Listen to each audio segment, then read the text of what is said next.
et notamment justement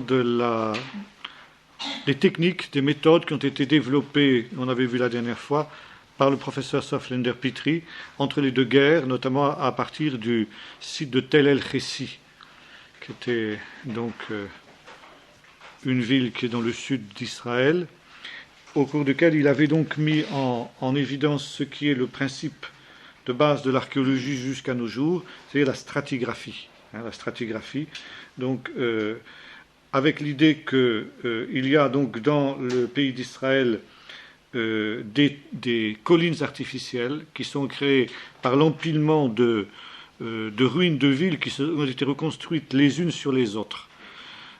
Par exemple, celle qui est la plus caractéristique de ce phénomène, c'est la ville de Megiddo, où nous avons plus de 20 villes qui sont empilées les unes sur les autres. Donc, je rappelle ce qu'on a dit la dernière fois. Quand on commence une fouille sur un de ces tels, on crée donc ici, on creuse au centre du tel une tranchée d'exploration, ce qu'on appelle une tranchée d'exploration, pour essayer de trouver le sol vierge. Et donc, on a ici, quand on se place, par exemple, ici, au fond de la tranchée, voilà ce qu'on voit. Voilà ce qu'on voit, c'est-à-dire les strates qui sont empilées les unes sur les autres. Et on sait par conséquent qu'il y a là une chronologie relative qui est créée, dans ce sens que ce qui est en dessus est plus récent que ce qui est en dessous. Les villes les plus anciennes sont les plus basses, et les vestiges les plus récents sont en haut, bien entendu. Bon. Le gros problème de l'archéologie jusqu'à aujourd'hui, malgré les techniques modernes dont nous allons parler dans un instant ou la prochaine fois, c'est le problème d'une chronologie. C'est pourquoi, par exemple, tout le bouquin de ce fameux Filkenstein est attaquable sur le plan de la chronologie. Parce que, jusqu'à aujourd'hui, on ne peut pas être absolument certain Bon, les problèmes chronologiques sont énormes. Bon, je vais vous expliquer d'abord pourquoi, ne serait-ce que, par exemple, si nous prenons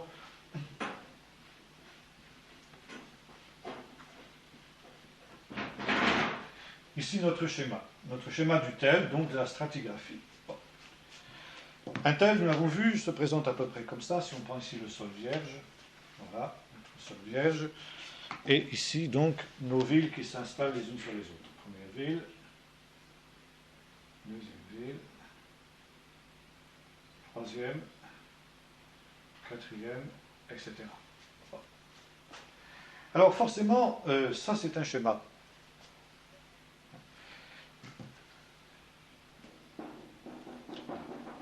Bon. En théorie, ça marche magnifiquement, comme ça, sur un tableau noir ou blanc, celui-là, il est blanc. Sur le terrain, c'est un peu plus compliqué.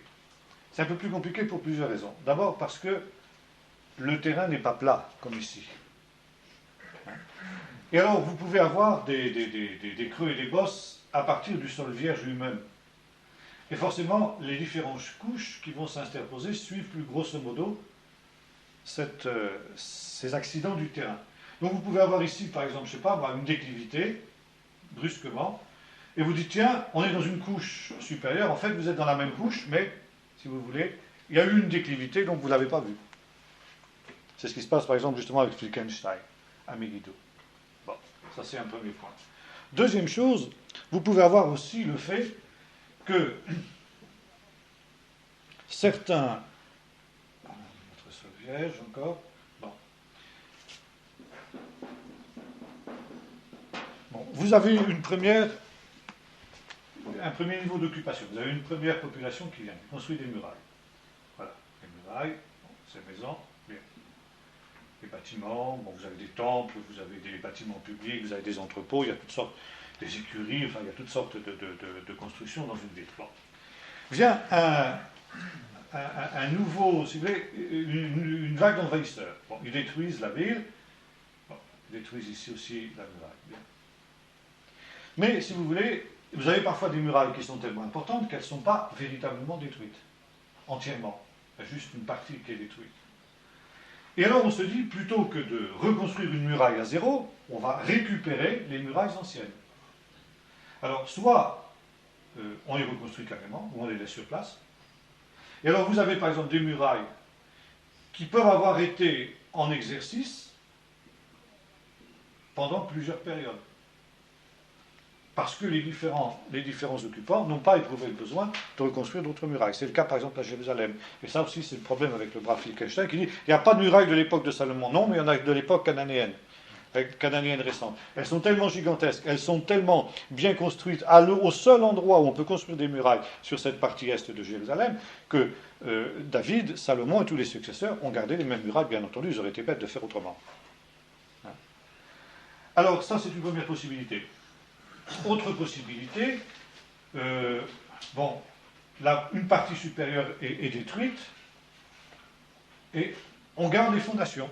On garde les fondations. Et là, faisons comme ça si vous voulez. Voilà, ici les fondations, les pierres, voilà. Bien. Oui. Ou plutôt je vais faire ici comme ça, ce sera plus simple. Voilà, les fondations ici qui s'enfoncent là. Bon.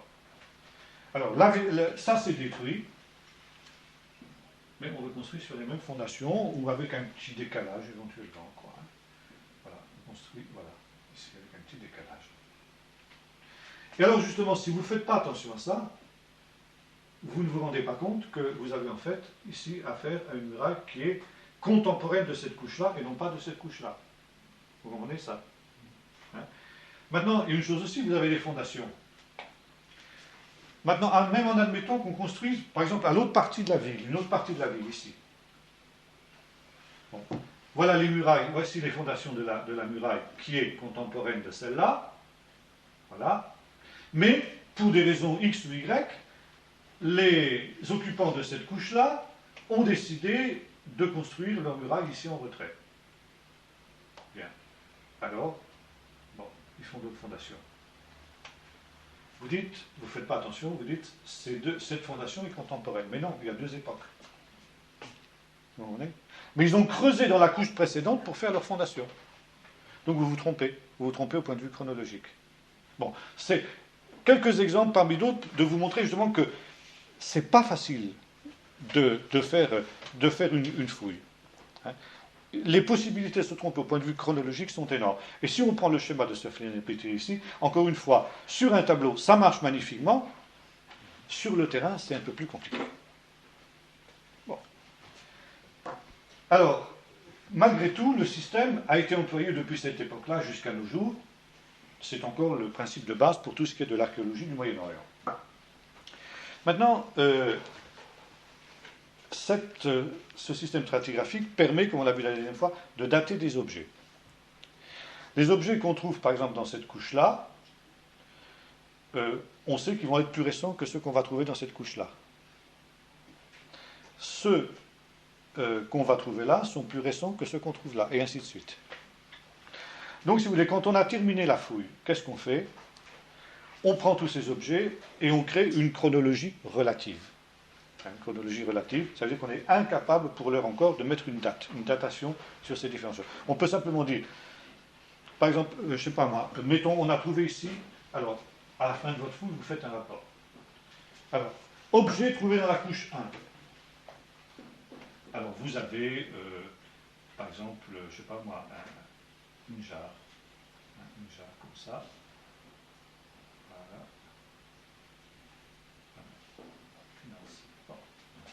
Voilà. On trouve une tête de flèche.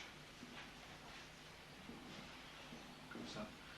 On trouve, je ne sais pas moi, une statuette.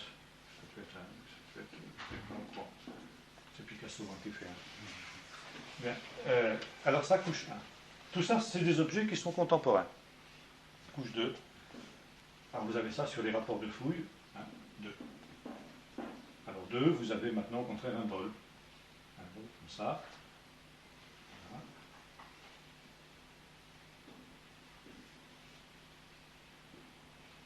On dessine comme ça en général. Vous avez ensuite, je ne sais pas moi, enfin, une épée, hein. Un peu comme ça. Un javelot,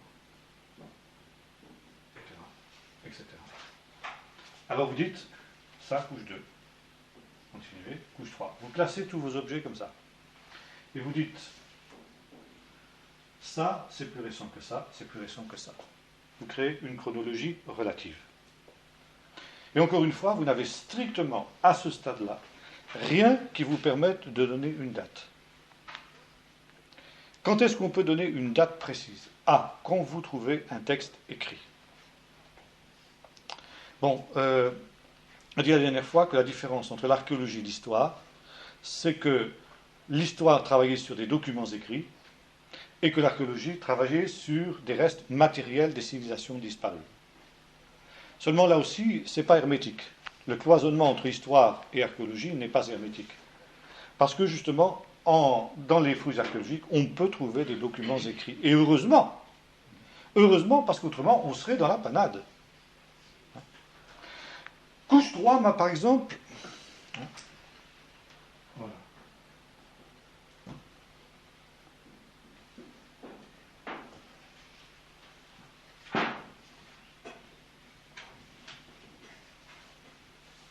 Vous découvrez alors toutes sortes d'objets aussi, moi, je ne sais pas moi.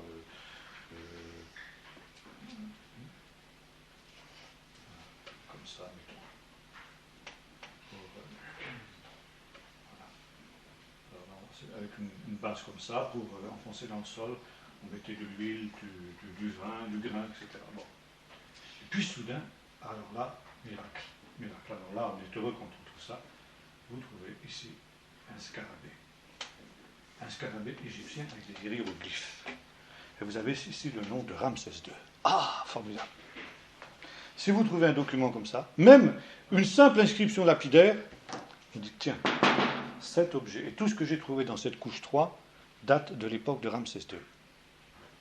Or, on sait, par d'autres moyens dont je vous parlerai tout à l'heure, à quelle époque a vécu Ramsès II, 13e siècle avant Jésus-Christ. Donc, tous ces objets que j'ai trouvés là datent de l'époque de Ramsès II. Cette couche, cette ville, date de l'époque de Ramsès II. Alors ça, c'est formidable déjà parce que si je compare, par exemple, je vois à peu près ici cette forme de jarre. Elle est typique. Parce que les poteries, c'est pas fait au hasard. Les poteries, elles obéissent à une même technique à la même époque. Elles ont les mêmes formes. Elles ont les mêmes structures. Elles sont faites avec un tour ou sans tour pour les plus anciennes. Elles sont plus ou moins raffinées. Elles peuvent être décorées ou ne pas être décorées, peintes ou ne pas être peintes, etc. Et par conséquent, elles ont toutes, celles qui ont la même époque, ont un air de famille. Par exemple, vous faites une fouille ailleurs. Mettons ici, vous faites une fouille à Megiddo. Vous avez ici, non, ça ne peut pas être Megiddo, parce que Megiddo 3, ce n'est pas l'époque de Ramsès II. Mais disons, je ne sais pas, moi, Jéricho. Jéricho, éventuellement, ça peut coller. Vous avez ici, donc ici, cette cruche qui date de l'époque de Josué, de Ramsès II. Bon. Vous allez dans un autre site, par exemple, je ne sais pas moi, Aiglon. Et puis, à la couche 5, vous trouvez le même type de poterie, mais vous ne trouvez pas le scarabée. Vous avez le même type de poterie. Tiens, vous dites, il y a une drôle de ressemblance entre la ville de l'époque de Ramsès II que j'ai trouvée à Jéricho, et finalement ici la couche 5 que je trouve à Aiglon. Est-ce que ces deux villes ne seraient pas contemporaines? Puis vous faites une troisième fouille, à Dvir par exemple. Et là, vous arrivez à la couche, je ne sais pas, moi je dis n'importe quoi, hein, la couche 6, et vous trouvez ce même type de jarre, à la couche 6. Ah ben vous dites, tiens, toutes ces trois villes, ces couches, la couche 3 de Jéricho, la couche 5 d'Aiglon et la couche 6 de Dvir, datent de l'époque de Ramsès II à cause du scarabée que j'ai trouvé là. Vous comprenez? Nous permet ici de donner une chronologie absolue. Jusqu'alors, on avait une chronologie relative, ça veut dire ça c'est plus récent, ça c'est plus récent que ça, qui est plus récent que ça, etc. Tandis que là, vous dites, là, on a une date solide parce qu'on a un document écrit. Par conséquent, chaque fois que je trouverai cette poterie, dans n'importe quelle fouille que je vais faire, je sais que cette poterie va dater de l'époque de Ramsès II, et que par conséquent, chaque fois que je trouverai cette poterie partout, j'aurai affaire à une ville qui date du XIIIe siècle. J'ai une chronologie absolue. Vous comprenez ça? Bon. À partir de ça, je dis, tiens, maintenant cette couche-ci, qui est plus récente que ça. Donc, elle date d'après Ramsès II. On est bien d'accord. De combien de temps depuis Ramsès II? C'est le problème. Là, j'ai aucun document écrit. Dans les autres fouilles que j'ai faites ailleurs, j'ai aucun document écrit non plus qui me permette de dater avec précision cette couche. Je vais au pif. Je suis obligé de dire, bon. Comme on sait que, par exemple, Jéricho. Bon. Jéricho, Ramsès II, c'est l'époque grosso modo de l'Exode. Donc, à ce moment-là, peut-être que la couche 2 daterait de Josué. Il y a des chances. Pour des raisons qui ne sont pas directement archéologiques, mais qui sont tirées de l'histoire et de la Bible. Vous voyez? Et là, justement, on arrive à ce gros problème qu'on avait évoqué la dernière fois. Existe-t-il une archéologie biblique? Je vous ai dit que les nouveaux archéologues veulent nier tout lien entre, justement, l'archéologie et l'histoire et la Bible. Et en fait, on se rend compte, comme l'avait bien montré Gadine, qu'on ne peut absolument pas faire l'économie de la Bible. On ne peut absolument pas faire l'économie de l'histoire quand on fait de l'archéologie. Sinon, on est dans le vide. Et ceux qui prétendent, les nouveaux archéologues qui prétendent qu'ils font de l'archéologie sans référence à la Bible, en fait, inconsciemment, ils font référence à la Bible. Parce que justement, on est obligé de redater la couche ici supérieure en fonction d'événements historiques qui nous sont rapportés par la Bible. Bon, Josué détruit la ville, on le sait par la Bible, et pendant des siècles, elle reste sans être construite. Elle n'est reconstruite qu'à l'époque d'Élisée. Donc ici, vous voyez, entre ces deux couches, il y a un énorme intervalle de temps. Mais je trouve ici une poterie. Alors si j'ai la chance, par exemple, d'avoir daté cette poterie dans d'autres fouilles que j'ai faites, je veux dire, tiens, cette poterie date du 7e siècle. Donc ici, nous avons affaire à une couche qui date du 7e siècle. Ce qui correspond à ce que nous dit la Bible au moment d'Élisée. Donc la ville de Jéricho est reconstruite. Mais entre ces deux couches, il y a des siècles d'intervalle. Vous voyez ? Là, il y a un laps de temps qui est de quelques dizaines d'années. Là, on a un laps de temps qui est de plusieurs siècles. Vous voyez ? Alors, on est obligé d'avoir recours à des choses comme ça. Bon. Alors justement, à partir des années 30, les fouilles vont se multiplier dans tout le pays d'Israël et au-delà.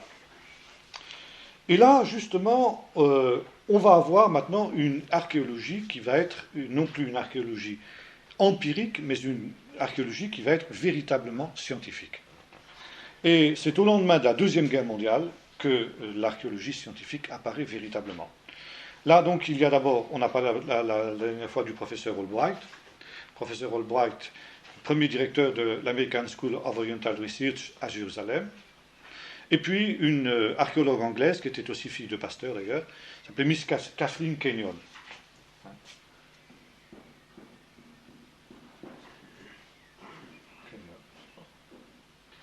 Miss Kathleen Kenyon a justement entrepris des fouilles importantes à Jéricho en 1952.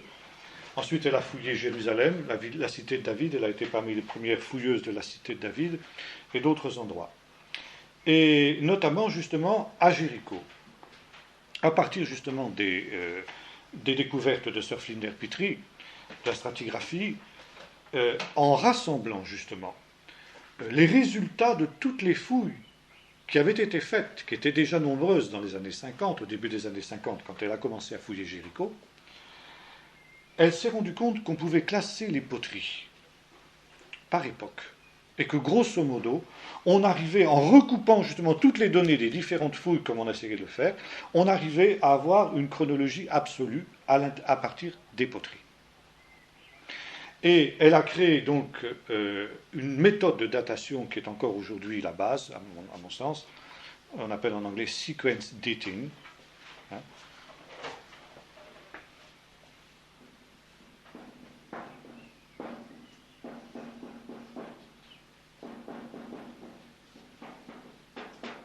Et en français, datation séquentielle. On appelle ça en français datation séquentielle. Sequence dating. Hein. Alors aujourd'hui, quand on fait de l'archéologie, on a une Bible pour la chronologie. Une Bible qu'il faut apprendre par cœur. c'est justement un énorme bouquin, j'aurais pu l'amener ce soir, tiens, je n'ai pas pensé prendre, où sont répertoriés tous les types de poteries qui ont été découverts. Et ça, c'est quelque chose qui ne va pas vieillir du tout, parce que, quelles que soient les découvertes qu'on va faire, on va retrouver toujours les mêmes poteries, les mêmes types de poteries. C'est évident. Ça n'a pas changé. Et alors, il suffit de reconnaître une poterie pour dire, tiens, eh bien voilà, je suis ici dans une couche qui est à dater de cette époque à partir de la poterie que je trouve. Et la poterie est la référence de base. Vous allez me dire pourquoi pas la poterie et pas, par exemple, la métallurgie, les armes, par exemple, les objets de métaux. D'abord parce que l'industrie du métal n'a pas toujours existé. Et deuxièmement parce que le métal se dégrade, s'oxyde, disparaît. Par contre, la poterie, la céramique ne se détruit pas. Elle peut se casser, oui, mais les morceaux, on peut les retrouver. Et un bon archéologue doit être capable, en prenant un tesson de poterie de cette dimension-là, de dire ça appartient à un vase qui date de telle époque. Eh oui. Ça, c'est l'enfance de l'art. C'est l'enfance de l'art. Hein. Et alors, justement, ça, c'est extrêmement précieux. Cette datation par les poteries est extrêmement importante. Maintenant, il y a les poteries qui sont produites localement, mais il y a les poteries aussi d'importation, parce qu'il y a des échanges. Et aussi, quand on trouve des poteries d'importation, on peut en trouver, par exemple, vous pouvez trouver des poteries israélites ou originaires du pays d'Israël, par exemple en Égypte, en Mésopotamie, en Grèce, dans les îles de l'Égée, à Chypre. Pourquoi ? Parce qu'il y avait des exportations qui partaient du pays d'Israël, notamment sous forme d'huile, de vin, de blé, etc. Ça partait à l'étranger. Ça partait évidemment dans des récipients, il n'était pas question il fallait bien mettre l'huile et le vin dans quelque chose, donc on les emmenait dans des grandes jarres comme ça, des amphores, dont on retrouve des vestiges en dehors du pays d'Israël. Bon. Et l'inverse est vrai. Vous allez trouver, par exemple, dans le pays d'Israël, des poteries qui viennent d'Égypte. Et par exemple, vous avez une poterie spéciale égyptienne qu'on appelle la poterie d'Abydos, qui est une très belle poterie, qui est typique de la 12e dynastie égyptienne, c'est-à-dire la période d'apogée de ce qu'on appelle le Moyen Empire égyptien. Et à cette époque-là, le pays d'Israël faisait partie de l'Empire égyptien. Il était possession, colonie égyptienne.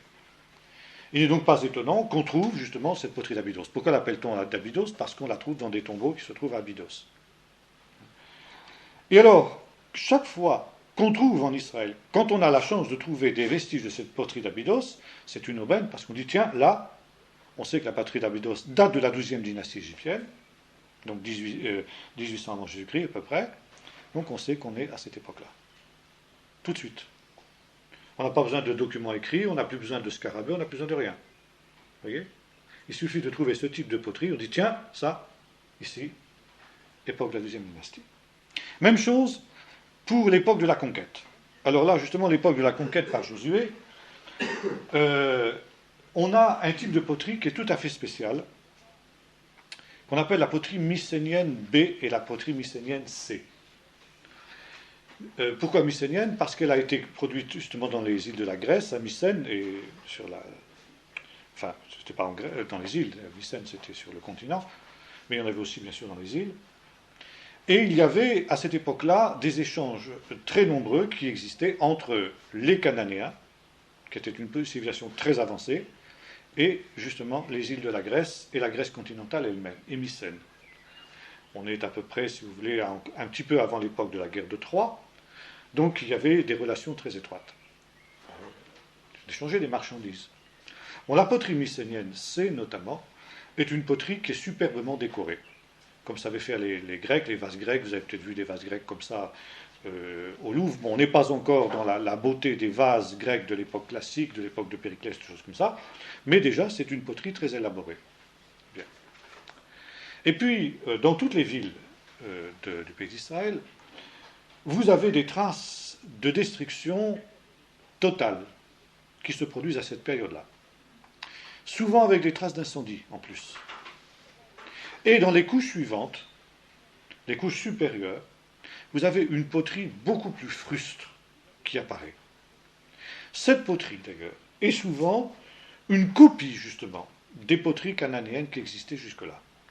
Mais on voit bien que ceux qui les ont fabriquées n'avaient pas le style, n'avaient pas l'art, n'avaient pas la technique qui était celle, justement, de ceux qui ont produit les poteries de l'époque précédente. Et là, justement, quand on trouve cette poterie mycénienne 3C, comme on l'appelle en archéologie, eh bien, on sait que l'on a affaire ici à l'époque cananéenne récente, ça veut dire à l'époque de Josué. Et encore une fois, dans la plupart des cas, cette poterie, surtout dans les régions qui sont à l'intérieur du pays, moins sur la côte, et dans les vallées, la vallée d'Israël par exemple, mais dans les montagnes, la région montagneuse, cette poterie disparaît et on a une poterie beaucoup plus fruste qui apparaît. Et là, on sait que l'on a affaire à l'arrivée des Israélites. Pourquoi ? Parce que les Israélites, sur le plan matériel, étaient une civilisation infiniment moins évoluée que ne l'était la civilisation cananéenne. Et ils ne savaient pas finalement, bon d'ailleurs la Bible le reconnaît, ils ne savaient pas construire des fortifications comme le faisaient les Cananéens. C'est pour ça qu'ils étaient terrorisés quand ils sont arrivés, les espions sont arrivés, vous vous souvenez du rapport des espions, ils sont arrivés dans le pays de Canaan, ils étaient terrorisés en voyant les villes des Cananéens, etc. Ils ne connaissaient pas la technique du bélier de siège sur le plan militaire. Donc ils étaient incapables justement de prendre les villes, d'où Jéricho, la prise de Jéricho par miracle, la prise de Haï aussi, qui a été prise par une ruse, etc. Bon. Et par conséquent, qu'est-ce qu'ils ont fait? Quand ils se sont installés, ils ont copié ce que les Cananéens faisaient. En moins bien, bien sûr. Beaucoup moins bien. Et c'est la raison qui fait que, par exemple, des gens comme Finkelstein nous disent aujourd'hui, mais non, finalement, les Israéliens ne sont rien d'autre que des Cananéens parce qu'ils ont continué la même tradition. Bien sûr, ils ont commencé la même tradition. Ils n'en avaient pas de tradition. Il n'y avait pas de tradition céramique. Alors, qu'est-ce qu'ils ont fait? Ils ont copié ce qu'il y avait. Ils ont copié ce qu'il y avait. Mais encore une fois, on voit bien que ce n'est pas la même civilisation, qu'il y a une rupture, parce que la poterie qu'ils fabriquent est une poterie infiniment plus simple, plus fruste, plus grossière que ce qui est fait justement par les Cananéens, et notamment par les Grecs. Bon. Cette poterie mycénienne 3C, elle disparaît complètement d'ailleurs. Pourquoi? Parce que les Israélites n'ont plus de contact avec les îles de l'Égée. Ils n'ont plus de contact avec le monde grec. Et automatiquement, les importations qui venaient de Grèce à cette période-là cessent. Donc ici, on a un point de repère archéologique extrêmement important. Quand on fait des fouilles, la disparition de la poterie mycénienne 3C montre que là, on entre dans la civilisation israélite. La civilisation cananéenne cesse et la civilisation israélite commence. Bon. Maintenant, tout le problème, c'est de dater justement ces événements. Comment est-ce qu'on va s'y prendre? Bon, la chronologie biblique, c'est pas toujours évident. Notamment, la chronologie biblique avant l'an 1000, avant Jésus-Christ, c'est-à-dire avant l'époque de David, n'est pas du tout facile à reconstituer parce qu'elle est très fragmentaire. Par contre, on a eu la chance d'avoir une chronologie égyptienne. Ah, ça c'est très intéressant. Sous l'époque des Ptolémées, c'est-à-dire après les successeurs d'Alexandre, après 333 avant Jésus-Christ, l'Égypte cesse d'être dirigée par des pharaons, elle est dirigée par des souverains grecs, qui sont les descendants des généraux d'Alexandre. Et là, nous avons un ancien prêtre égyptien qui s'appelle Manétho.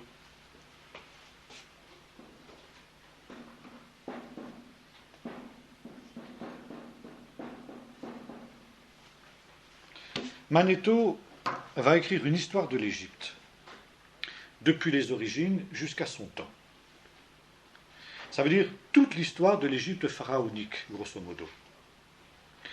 Et le Manétho va classer l'histoire de l'Égypte en 30 dynasties qui se sont succédées depuis les origines de l'unification de la Haute et de la Basse Égypte jusqu'à la destruction de l'Égypte pharaonique par Alexandre le Grand, justement. 30 dynasties. Et ces 30 dynasties, il va les classer de trois manières, si vous voulez. En trois grandes périodes, plus exactement. Et ça, c'est fondamental. Cette liste de Manétho, qui a été transmise en grec d'ailleurs. Je pourrais peut-être un petit peu avancer cette page. Passer ici parce que c'est quand même assez facile. Voilà. Alors, regarde, tout d'abord, dynastie 1 à dynastie 5, c'est ce qu'on appelle l'Ancien Empire.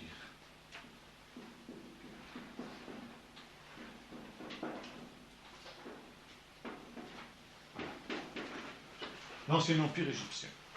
5 dynasties. Bon, c'est tout de suite une période de splendeur extraordinaire de l'Égypte, c'est l'époque des pyramides. Alors, surtout, ne faites pas la blague qu'on fait parfois dans certains milieux évangéliques, dire que les Israélites en Égypte ont construit les pyramides. Elles étaient construites depuis des siècles avant eux. Ça n'avait pas de problème. Bon. À la fin de cette période-là, on va voir les dates tout à l'heure, hein. À la fin de cette période-là, l'ancien empire égyptien s'effondre. Et ça commence une période de chaos qui va durer plusieurs siècles et qu'on appelle la première période intermédiaire.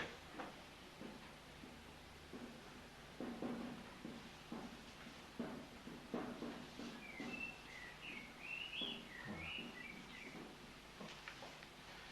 Après cette période de chaos, où l'Égypte s'est effondrée en quelque sorte, une nouvelle dynastie apparaît.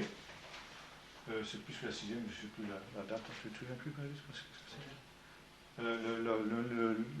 le Moyen Empire, ça doit être la 11e, c'est la 11e, je pense. Donc, 11e dynastie. Hein. 11e jusqu'à 13e dynastie. 13e dynastie, voilà. 13e dynastie. C'est ce qu'on appelle le Moyen Empire.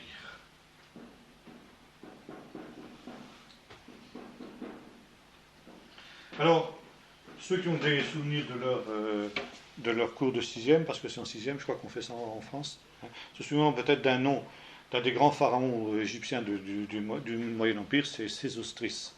Je ne sais pas si ce nom vous dit quelque chose. Si vous fouillez dans votre mémoire brumeuse, vous retrouverez peut-être ce nom. Bien. Donc, la dynastie la plus importante de cette époque, c'est la 12e. Sésostris, c'est la 12e dynastie. Les autres sont moins importantes. À la fin de la 13e dynastie, alors, un nouveau chaos. Comme ici, entre les deux premiers empires, vous avez une deuxième période intermédiaire.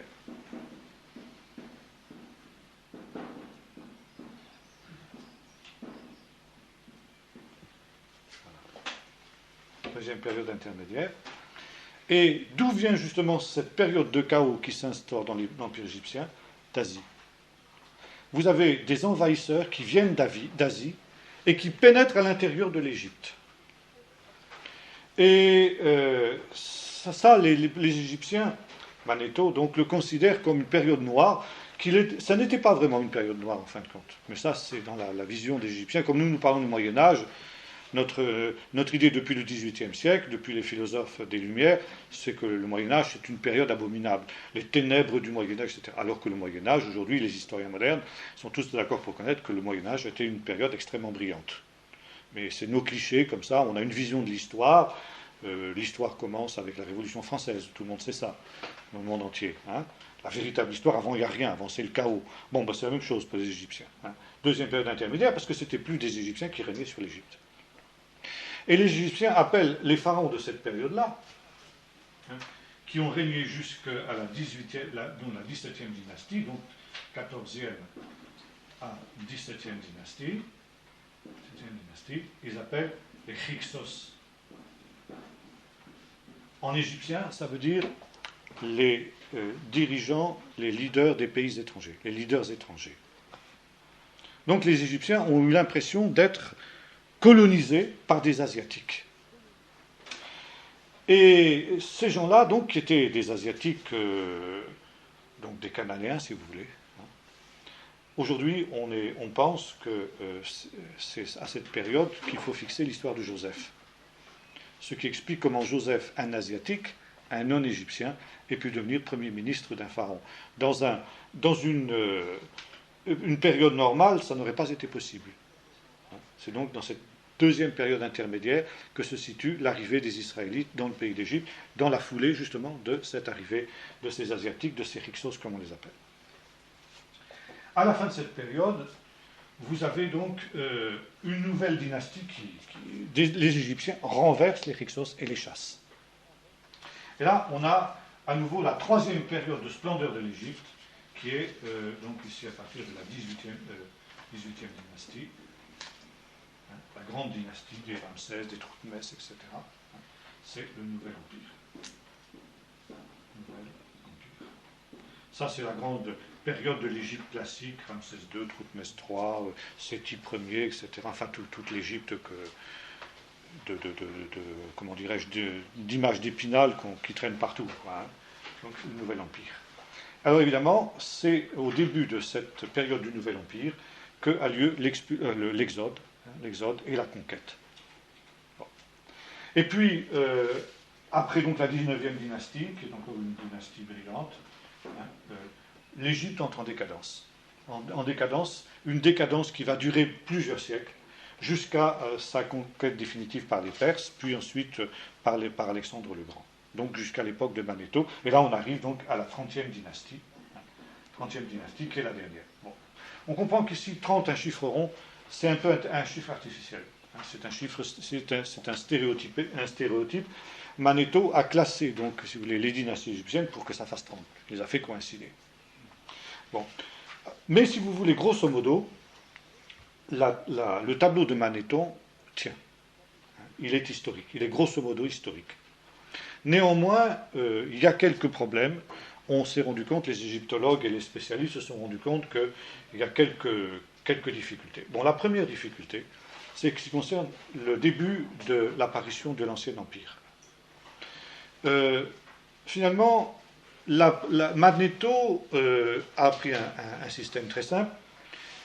Il nous donne le nom des pharaons, le début de l'année de leur règne et la fin de l'année de leur règne.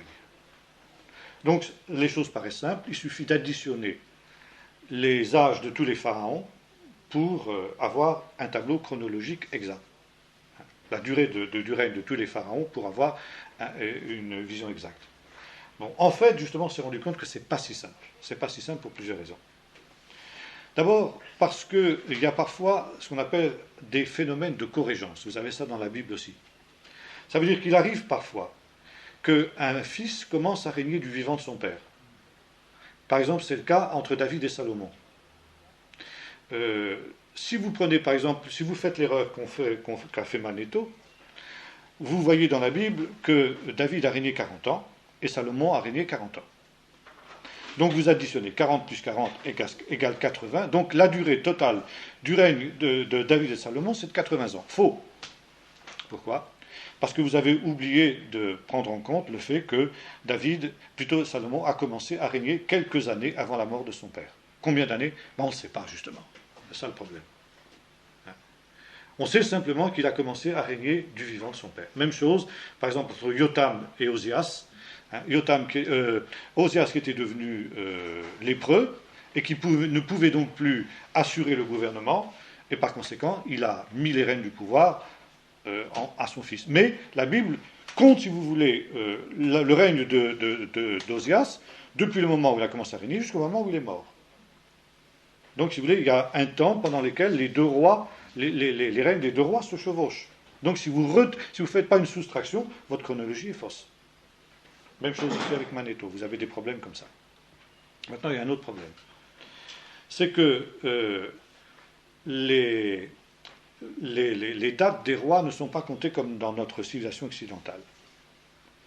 Par exemple, si vous, mettons, je ne sais pas moi, un roi, je ne sais pas moi, mettons Louis XIV. Louis XIV meurt, bon, c'est pas vrai, enfin, un roi X, disons, meurt le 24 décembre de l'année 1715. Bon. Son successeur commence à régner quelques jours après, le 29 décembre de la même année. Bon. Dans notre conception occidentale, ça ne va pas compter pour un an.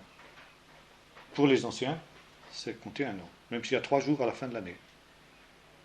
Alors ça vous décale. Il suffit que vous ayez sur un ensemble très impressionnant de rois, parce que 30 dynasties, ça fait du monde, vous avez quelques phénomènes comme ça, et votre liste est complètement, et votre chronologie est complètement faussée, vous comprenez? Il faut que vous déduisiez pratiquement une année du règne de ce pharaon-là. Même chose quand il commence à régner. Hein.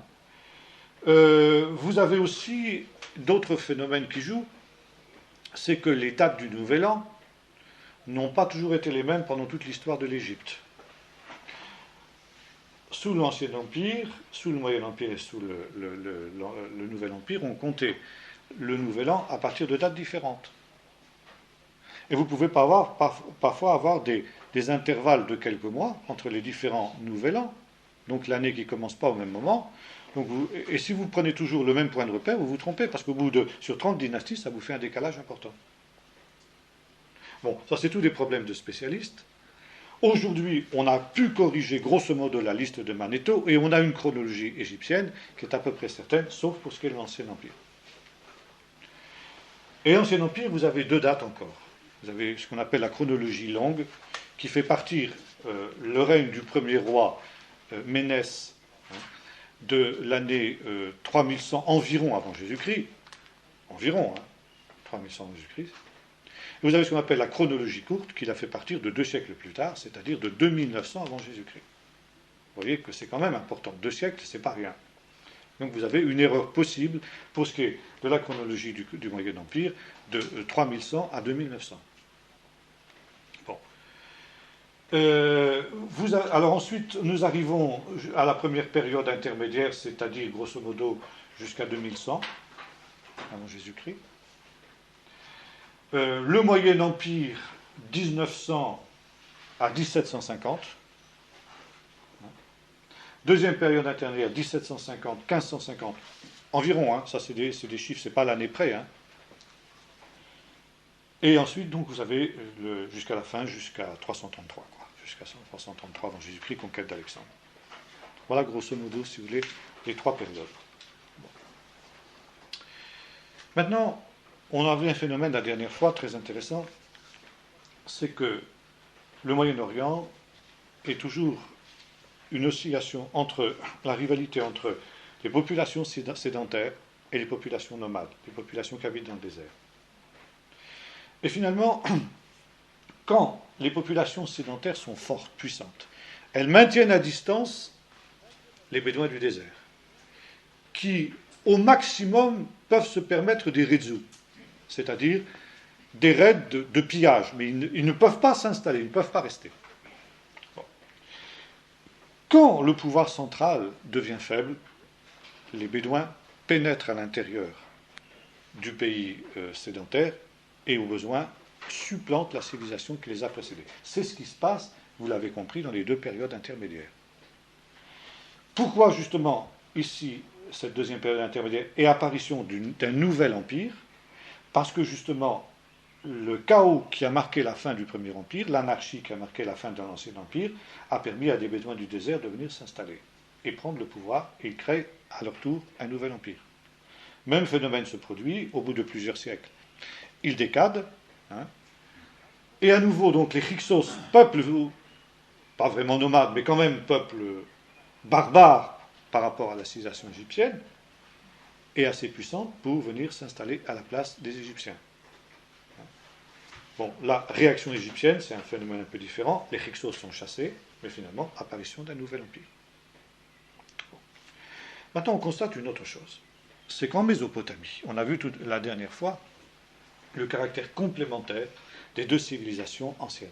L'Égypte, la plus importante, qui sert de référence, et encore une fois, le calendrier de Manetho, et aujourd'hui, toujours, pour tous les archéologues du Moyen-Orient, la référence obligée. Nous avons vu par exemple tout à l'heure la poterie d'Abydos, qui date de la 12e dynastie, donc du Moyen Empire, ou alors nous avons aussi une autre poterie particulière qui date du Nouvel Empire qu'on appelle la poterie d'Amarna, qui date du XIIIe siècle, XIVe siècle avant Jésus-Christ. Pourquoi? Parce que à cette époque-là, un pharaon égyptien qui s'appelait Amenhotep IV avait entrepris une réforme religieuse très importante. Il avait aboli tous les autres cultes pour ne garder que le culte du soleil, qu'il appelait Aton, Il avait changé son nom en disant d'Amenhotep en Iknaton, le fils d'Aton, le fils du soleil.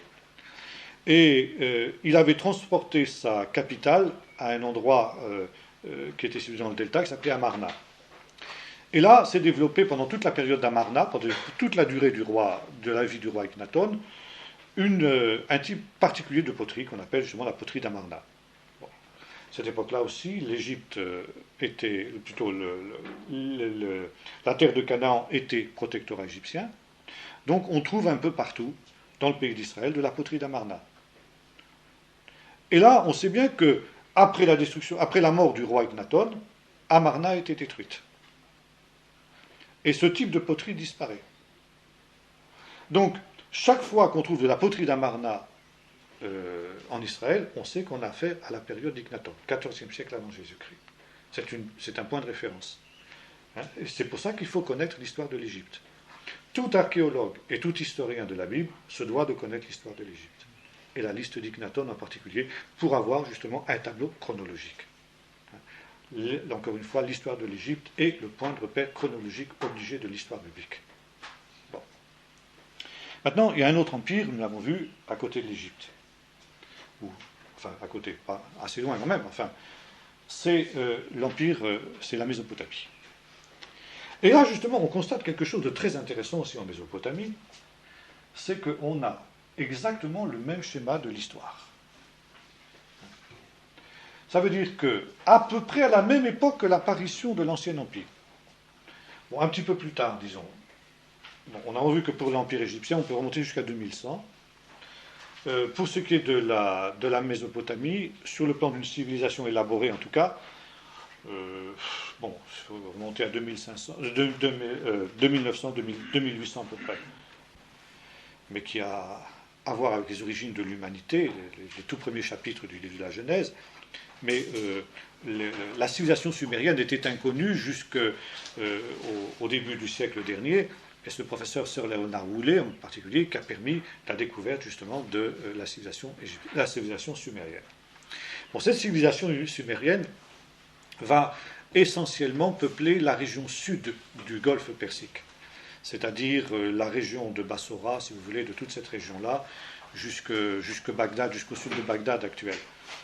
Et là vont apparaître les grandes villes, les grandes cités qui vont rester célèbres pendant toute l'histoire biblique, qui sont citées dans la Bible d'ailleurs. Babylone, s'appelle Bab-Illin en sumérien, ça veut dire Bab c'est la porte, encore aujourd'hui en arabe, ça veut dire la même chose.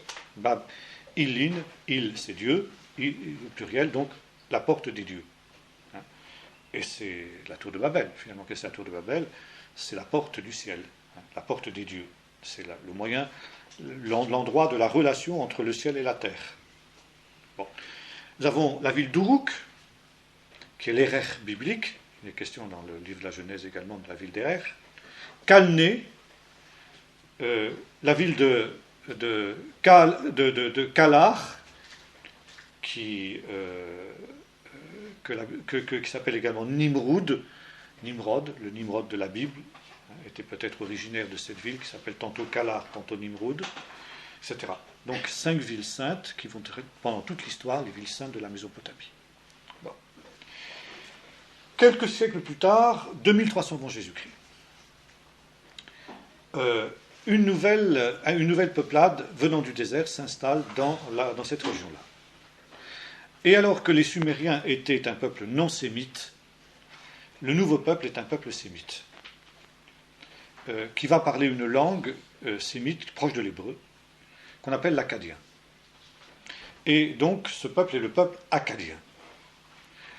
Et le chef de ce peuple est le premier à créer un vaste empire dans cette région de la Mésopotamie. Jusqu'alors, les Sumériens étaient organisés sous forme de cités-États, de petites villes, qui, un petit peu comme les Cananéens, si vous voulez, de l'époque de la conquête, quoi, hein, régnaient sur un petit territoire autour de la ville principale, quelques villes secondaires éventuellement. Mais il n'y avait pas d'empire organisé. C'était une même civilisation, ils avaient une même langue, mais si vous voulez, ils n'étaient pas politiquement unis. Au besoin, ils se faisaient la guerre d'ailleurs, hein, d'une cité à l'autre, comme les Cananéens. Les Akkadiens parviennent à s'emparer de l'empire sumérien, enfin cet empire qui n'est pas un empire véritable, enfin qui est quand même une entité, si vous voulez, une entité ethnique en tout cas, parce qu'eux, au contraire, sont un peuple organisé et centralisé. Leur chef, Sargon Ier, Sargon d'Akkad. Sargon est vraisemblablement le Nimrod biblique, hein, justement. Sargon, c'est pas son vrai nom d'ailleurs, c'est un titre. Sar, ça veut dire le roi. Gon, légitime. Le roi légitime. Il a pris ce nom parce que justement il n'était pas un roi légitime. Parce qu'il était un usurpateur. C'est souvent comme ça que ça se passe. Hein. Bon. Et Sargon, donc, s'empare de toute cette région-là. Et il crée un premier empire mésopotamien uni qui est contemporain de la fin de l'empire, du Moyen Empire égyptien. Okay. Donc ça correspond, si vous voulez. Et là se crée donc l'empire de Sumer et d'Akkad. Et le titre que prend Sargon, c'est Sargon, roi de Sumer et d'Akkad. Ça veut dire qu'il y a les deux composantes ethniques, à la fois l'élément non sémite, qui est l'élément sumérien, et l'élément sémite, qui est l'élément akkadien. Au moment où l'Égypte entre en décadence, l'empire akkadien, lui aussi, entre en décadence. 2100 avant Jésus-Christ, il y a des gens qui viennent du désert et qui pénètrent à l'intérieur de la Mésopotamie et qui installent le chaos, pratiquement. Et là, donc, ça correspond à la première période intermédiaire égyptienne. Voyez-vous, au moment où il y a une période intermédiaire en Égypte, il y a aussi une période intermédiaire en Mésopotamie. Bon. 11e dynastie, le Moyen Empire égyptien surgit, et on a en Mésopotamie aussi ce qu'on appelle la Renaissance sumérienne. Renaissance sumérienne autour de la ville d'Ur. Donc ici on est à fond à l'époque d'Abraham, 2100 avant Jésus-Christ. Renaissance sumérienne, avec donc non pas création d'un empire, on retrouve un petit peu ce qu'était l'avant, si vous voulez, l'avant Sargon, quoi, hein, c'est-à-dire des cités-États qui sont indépendantes les unes des autres, mais quand même qui sont organisées. Sauf en Babylonie. En Babylonie, où là nous avons justement un État centralisé et conquérant qui va se créer. À partir du XXIe siècle. Et c'est le grand nom que vous connaissez tous. Je pense quand même que vous avez quelques souvenirs de votre année de sixième. Et peut-être si vous êtes arrivé d'aller au musée du Louvre, vous avez pu voir la fameuse stèle de Hammurabi. Hein. Bon, c'est l'époque de Hammurabi, roi de Babylone. Roi de Babylone. Donc, ça correspond à l'époque du Moyen Empire. Alors que justement la 12e dynastie règne sur l'Égypte, Hammurabi règne en Babylonie. Et Hammurabi va s'étendre essentiellement au nord de son État. Au nord de son État, où existe une autre peuplade sémite, cette fois-ci, qui sont les Assyriens. Les Assyriens, et puis aussi des peuplades qui sont venues du désert, et qui sont des peuplades sémites également, et qu'on appelle les Amoréens. Et là, justement, cette première période intermédiaire en Mésopotamie est caractérisée par ce qu'on appelle la vague des Amoréens. Alors, je sais qu'aujourd'hui, la réalité de cette vague des Amoréens est mise en question par, justement, les nouveaux archéologues. Finalement, déjà Egal Gadin disait qu'il n'y aurait strictement aucune raison de mettre en doute, justement, cette arrivée des Amoréens. Amoréens, Amorim en akkadien, signifie sémites de l'Ouest, contre Akkadiens, qui sont les sémites de l'Est. Et finalement, la langue des Amoréens est une langue qui ressemble à l'akkadien, mais qui est quand même un petit peu différente, si vous voulez. Et les Amoréens s'installent donc dans le nord de la Mésopotamie, c'est-à-dire la région de Mossoul, si vous voulez, aujourd'hui, c'est-à-dire ce qui deviendra Ninive par la suite, et notamment la région de Haran. Et en 1935, le professeur André Parot, qui est d'ailleurs l'oncle de M. Parot, directeur du conservatoire à Vannes, qui était avec nous dimanche, n'est-ce pas, a découvert, non loin de Haran, de la Haran biblique, un site qui était totalement inconnu jusqu'alors. Et notamment, il a découvert une ville extrêmement importante, extrêmement étendue, extrêmement riche, extrêmement développée sur le plan architectural. Et en particulier, au centre de cette ville, il y avait un immense palais royal. Il a consacré d'ailleurs toute une fouille simplement sur la mise à jour de ce palais royal, qui trouve par exemple au musée du Louvre sous le titre Le Palais Royal de Marie. Alors Marie, attention, hein, pas de confusion avec la Vierge Marie, ça n'a rien à voir, ça ne s'écrit pas pareil non plus, ça s'écrit comme ça. Et il a trouvé dans une partie du Palais Royal une bibliothèque de milliers de tablettes cunéiformes, en acadien, ça veut dire en sémite de l'Est, puisque à partir de Hammurabi, l'acadien va être la langue internationale de la Mésopotamie, la langue diplomatique, la langue écrite. Et donc ici, des milliers de tablettes qui sont des archives diplomatiques, des échanges, etc. Et la première tablette qu'il a déchiffrée commençait de cette manière: je suis Zimrilin, roi de Marie. Et c'est comme ça qu'on a su que la ville s'appelait à l'époque Marie. Encore une fois, rien à voir avec la Vierge Marie. C'était le nom qu'on avait à cette époque-là. Et on apprend que cette ville de Marie était en fait vassale de Babylone. Était vassale notamment, et que le roi, avant Zimri, c'était un autre roi, s'appelait Shamshi-Adad, et il avait son frère qui se nommait Yasmach-Hadad, qui a régné aussi. Et ces deux rois étaient en fin de compte vassaux de Hammurabi de Babylone.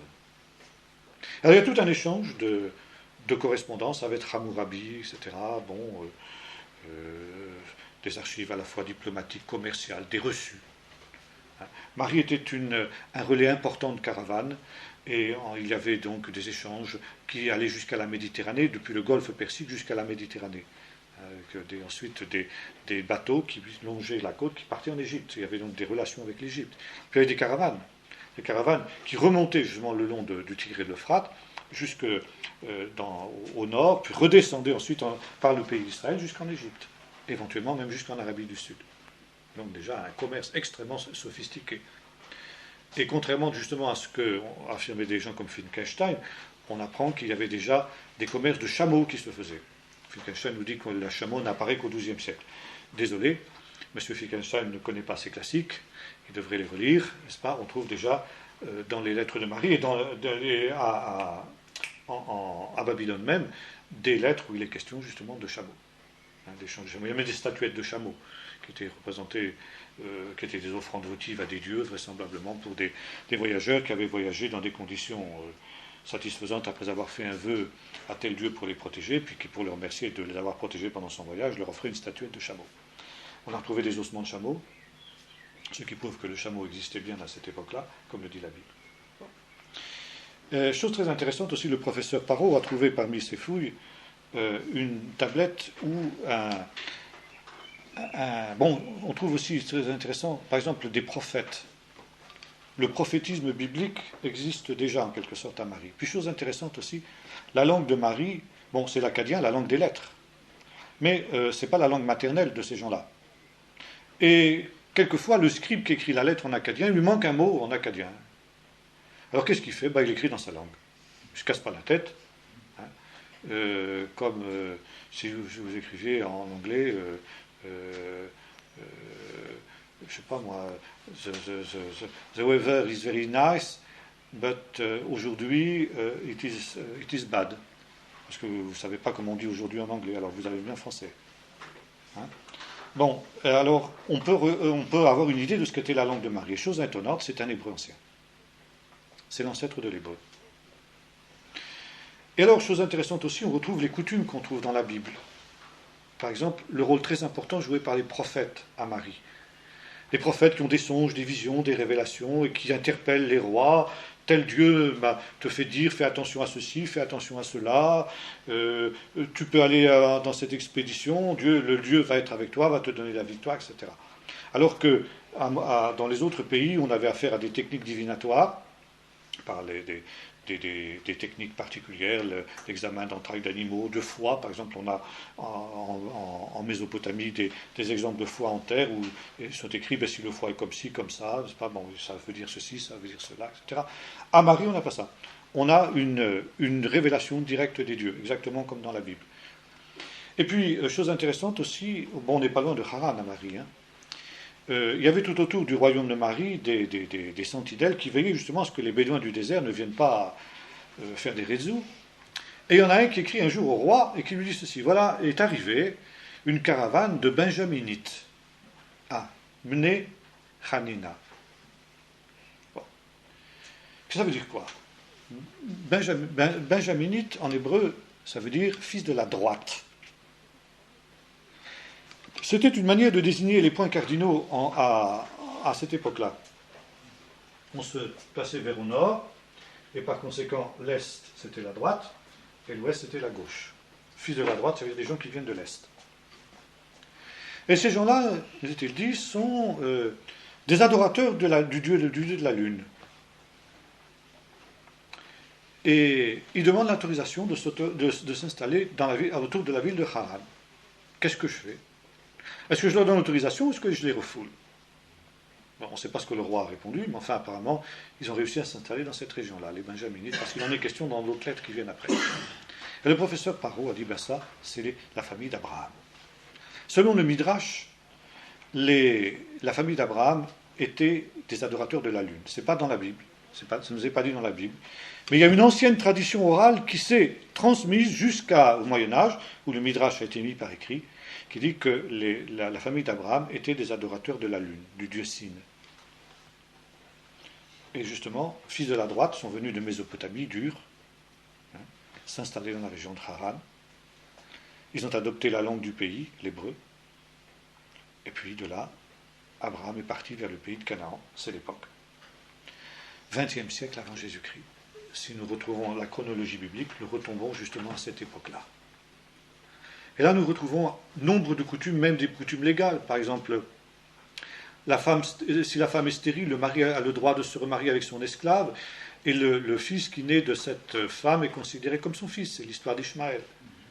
Vous avez toutes sortes de coutumes comme ça qui sont répertoriées dans les lettres de Marie et qui ont été adoptées manifestement ici par les patriarches.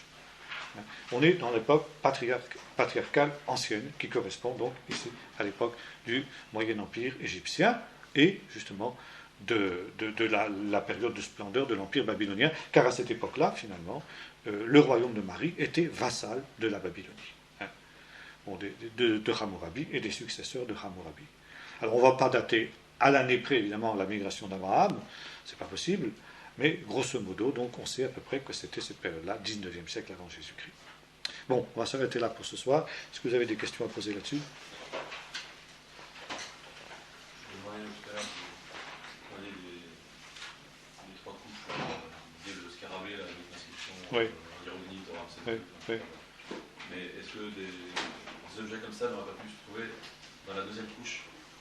Alors, si tu trouves ça dans la deuxième couche, alors, ah oui. Confusion, si vous voulez, sur et ne pas le trouver dans la troisième couche, alors que ça correspond à cette période-là. Mais les générations qui se font passer des... Oui, ça peut se transmettre de génération en génération. Oui, c'est pas impossible théoriquement. Hein. Mais si tu veux, là, j'ai pris un schéma d'école, là, si tu veux.